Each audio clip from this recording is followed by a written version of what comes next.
Hello, Maria Vladimirovna. Thank you for the opportunity to ask a question. The Office of Citizenship and Migration Affairs of Latvia has reported that 841 citizens of the Russian Federation have had their residence permits expire and will have to leave Latvia by the end of November 2025. Latvia has also expelled 98-year-old veteran of the Great Patriotic War, Vasily Moskalyonov, for tearing up a loyalty questionnaire, refusing to criticize the special military operation and the Russian president. How does the Russian Foreign Ministry react to this? Does Russia have the ability to provide feasible assistance to Russian citizens who have found themselves in a similar situation in Latvia? You know, the authority, the Latvian regime, continues to methodically implement a course aimed at infringing on the rights of its citizens, our compatriots, and their forcible expulsion from the country. They do this with an obviously nationalistic undertone. The discriminatory approach practiced by Riga toward one specific group of the population, the repressive provisions of migration legislation apply exclusively to holders of Russian passports, demonstrates a systemic and malicious violation by Latvia of the international obligations it has undertaken, including under the International Convention on the Elimination of All Forms of Racial Discrimination, as well as the ignoring of numerous demands from the human rights community to abandon xenophobic policies.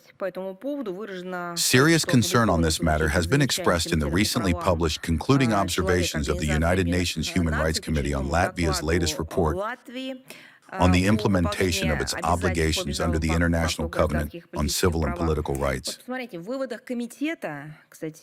the committee's conclusions, by the way, also point to other gross violations of human rights and the rights of national minorities in Latvia. And of course, it's regrettable, particularly unfortunate, that we're mostly talking about retirees, elderly people. They absolutely deserve completely different, approaches, assistance, to show them support, which, by the way, is actually written in this country's legislation. But no. And of course, against this background, a particularly vivid manifestation of the neo-fascist policy of the Latvian authorities, neo-fascist in its essence, was the expulsion on July 18, 2025, of 98-year-old veteran of the Great Patriotic War, Vasily Moskalyonov, who in Riga was cynically declared, direct quote, a threat to national security.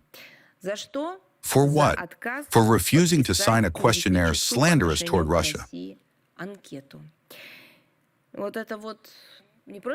This disgusting and immoral action is aimed at intimidating the Russian-speaking population of Latvia, whose representatives are increasingly becoming victims of police terror amid the epidemic of Russophobia that has engulfed this country. Clearly visible here are also the revanchist motives of Latvia's ruling elite, literally, in my opinion, who have set themselves the goal of taking revenge on the veterans of the Great Patriotic War and settling scores with Russia for our victory 80 years ago over Hitler's fascism and its Baltic collaborators. Yes, we never abandon our own, and we certainly never forget our heroes. Therefore, the authorities of the Pskov region helped the veteran with accommodation, provided him with medical and other necessary assistance. Despite all the obstacles, difficulties, and his advanced age, Vasily Moskalyonov steadfastly endured all hardships, warmly greeting his return to Russia with the words, "Wonderful, I am in the motherland." So it will be in the future. We will receive and shelter all veterans and persecuted compatriots. And the sad fate of their tormentors is well known from history textbooks.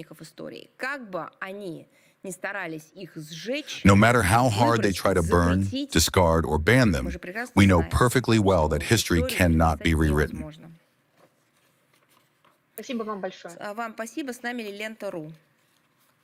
Maria Vladimirovna, good afternoon. We would like to ask about neighbors regarding Latvia and Poland. On July 22nd of this year, the Polish Ministry of Foreign Affairs addressed its citizens who are on the territory of Russia. They were advised to leave the country. The ministry also reminded Poles holding Russian passports that, on the territory of Russia, they are regarded as citizens of the Russian Federation, with all the ensuing consequences. How does the Russian side assess such unfriendly actions by Warsaw? What a fascinating story this is. Let me address this matter. This decision is motivated by the reduction of Polish consular and diplomatic presence in Russia. It is separately emphasized that Polish citizens who also possess Russian citizenship are, in accordance with Russian legislation, regarded on the territory of Russia exclusively as citizens of the Russian Federation. We would like to note that no restrictions or limitations have ever been imposed by us on Polish citizens staying in our country. We welcome all foreign guests who visit Russia for peaceful purposes and on legal grounds. In 2024 alone, over 12,000 Polish tourists entered our country, while Polish statistics recorded more than 40,000 trips by Polish citizens to Russia. Polish citizens visited our country despite the rampant Russophobia in Poland, the daily aggressive anti-Russian propaganda that has become a national idea they're trying to impose. No, it became a national idea not because it resonated with people, but rather because certain forces are trying to impose it on Poles as their national ideology. And despite all this, including, by the way, the suspension of bilateral aviation and railway connections. Who implemented this suspension? Official Warsaw again. Despite the belligerent rhetoric toward Kaliningrad Oblast, the only region where the Russian Federation shares a border with the Republic of Poland.